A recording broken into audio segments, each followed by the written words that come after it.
두 아이와 계모가 있는 나무꾼이 있었다. 소년의 이름은 헨젤이고 소녀의 이름은 그레텔이었습니다. 그들은 너무 가난하게 살았기 때문에 때로는 먹을 것이 없었습니다. 그리고 어느 날 저녁 그는 침대에 누워 아이들에게 어떻게 더 먹일지 고민했습니다.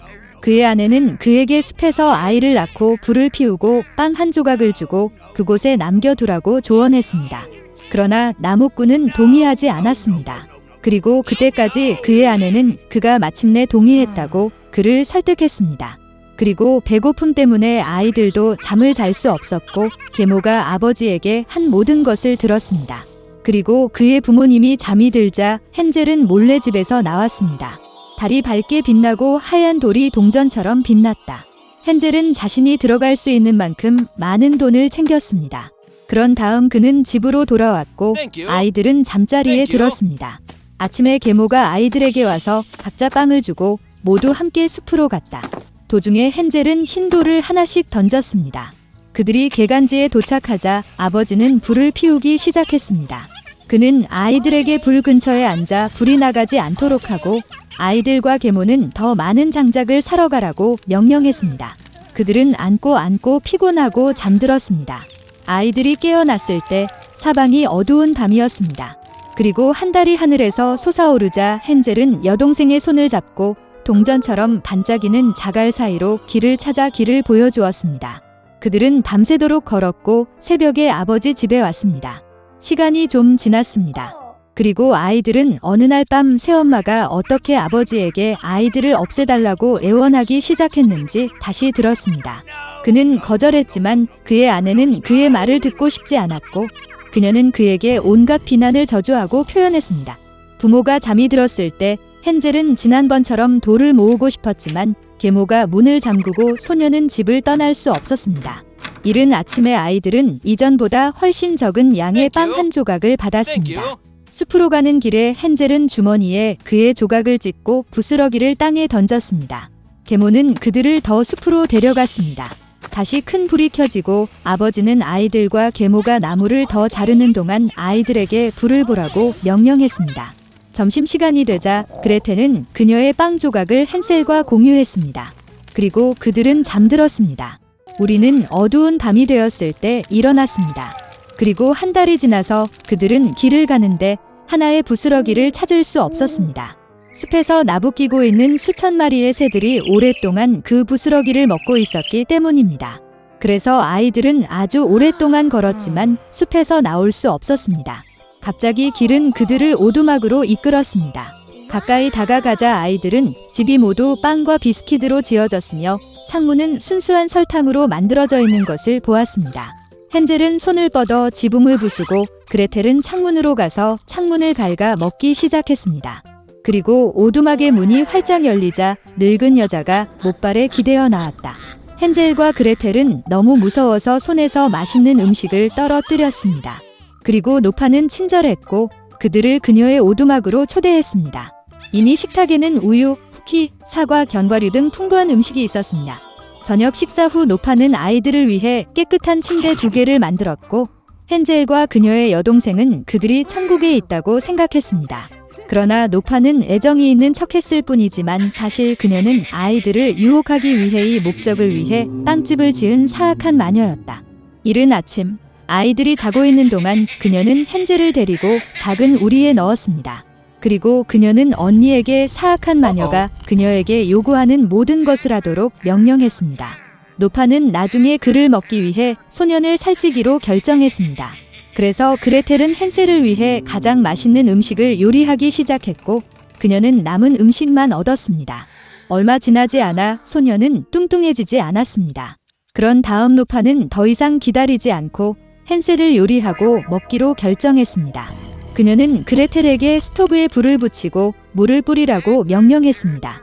스토브가 따뜻해졌을 때 노파는 그녀에게 스토브에 올라가 충분히 뜨거운지 확인하라고 명령했습니다. 그래서 그녀는 그 소녀를 불 속으로 밀어넣고 그녀를 굽고 싶었습니다. 그러나 그레텔은 그녀의 마음에 무엇이 있는지 알고 있었습니다. 그녀는 거기에 들어가는 방법을 모른다고 말하고 마녀에게 자신을 보여달라고 요청했습니다.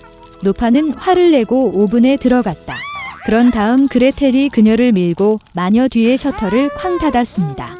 와우, 그 늙은 여자는 얼마나 심하게 울부짖었습니까? 한편 그레텔은 헨젤로 달려가 새 장을 열었습니다. 동생을 풀어준 후 그들은 사방에 진주와 보석 상자가 있는 마녀의 방으로 가서 주머니를 채우고 집으로 돌아갔다. 며칠 동안 아이들은 돌아오는 길을 찾고 있었습니다. 숲은 점점 더 친숙해졌고 마침내 그들은 멀리서 아버지의 집을 보았습니다. 그는 자녀들이 살아있는 것을 보고 얼마나 기뻤습니까?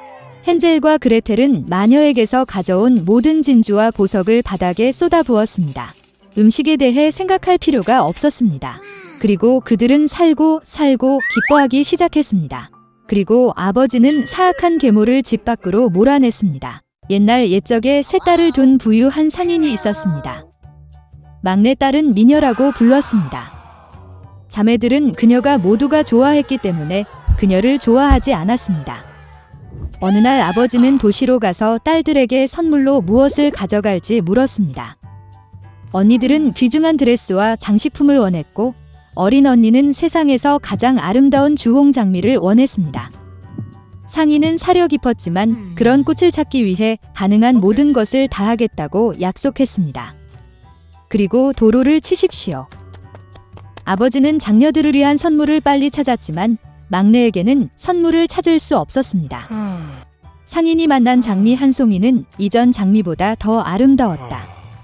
그가 어디를 보든 그리고 길은 그를 울창한 숲으로 이끌었습니다. 그곳은 매우 어둡고 추웠습니다. 갑자기 멀리서 불빛이 나타났다. 다가가자 상인은 금과 다이아몬드로 된 거대한 고대성을 보았습니다. 문으로 들어가 보석이 가득한 홀에 들어갔다. 그는 홀 중앙에 테이블이 있고 그 위에 접시가 없고 모든 접시가 은과 금으로 만들어진 것을 보았습니다. 하지만 성은 비어 있었고 아무도 없었습니다. 상인은 주인이 곧 올 것이라고 생각했습니다. 그는 1시간, 3시간을 기다렸습니다. 아무도 나타나지 않았습니다. 상인은 저항할 수 없었고 테이블에 앉았다. 뱃속에서 먹은 노인은 길을 쳤다. 골목을 따라 운전하던 상인은 전례 없는 아름다움의 장미 덤불을 보고 막내딸의 요청을 기억했습니다. 그는 운전하여 가장 아름다운 장미를 골랐습니다. 동시에 번개가 치고 천둥이 치고 포효가 있었고 마치 짐승이나 사람이 아닌 상인 앞에서 땅에서 나온 것처럼 솟아오르지만 일종의 괴물, 끔찍하고 상인이 주인의 환대에 감사하는 대신 자신이 좋아하는 꽃을 골라서 너무 화가 났다. 그 노인은 무서워서 죽이지 않는 한 무엇이든 할 것이라고 말했습니다. 그러한 범죄로 인해 야수는 딸 중 하나와 결혼하기로 동의했습니다. 그러나 그녀의 아버지에 대한 사랑에서 스스로 나오기를 원하는 사람. 그리고 아무도 오지 않으면 상인이 죽습니다. 노인은 슬퍼하고 집에 가서 딸들에게 작별 인사를 하기로 결정했습니다. 그는 사나운 짐승을 위해 그들 중 누구도 포기하고 싶지 않았습니다. 나는 말을 타고 집으로 갔다. 아이들을 만난 그는 모든 사람에게 선물을 주고 자신의 모험에 대해 이야기했습니다. 언니들은 어린 딸에게 덤벼들었다고 그들은 말한다. 그것은 그녀의 잘못이라고 말한다. 그녀는 형편없는 꽃을 주문했고 이제 아버지는 그의 목숨을 지불해야 한다. 미녀는 아버지 대신 기꺼이 짐승에게 갈 것이라고 대답했습니다. 그래서 다음날 뷰티가 길을 떠났습니다. 말은 재빨리 성으로 돌아왔습니다. 홀에 들어서 그녀는 훌륭한 와인과 음식이 있는 테이블을 발견했습니다. 미녀는 야수가 그녀를 먹고 싶어 한다고 생각하여 먹이를 줍니다. 그녀가 저녁을 먹자마자 포효가 있었고 마치 땅속에서처럼 끔찍하고 털이 많은 괴물이 나타났습니다. 그리고 야수는 자신이 자유의지로 여기에 왔기 때문에 그녀가 좋은 마음을 가지고 있음을 의미한다고 뷰티에게 말했다. 그래서 괴물도 그녀에게 친절할 것입니다. 그리고 이 말로 야수는 사라졌습니다. 아침에 일어나 뷰티는 산책하기로 결정했습니다. 방 중 하나에 들어서 그녀는 테이블의 아름다움이 원하는 것은 무엇이든 할 것이다 라는 비문을 보았다. 소녀는 결국 괴물이 친절하고 아마도 그는 그것을 먹지 않을 것이라고 생각했습니다. 그래서 그들은 오랫동안 살았습니다. 야수는 아름다움을 아주 잘 대했고 그녀의 모든 욕망을 성취했습니다.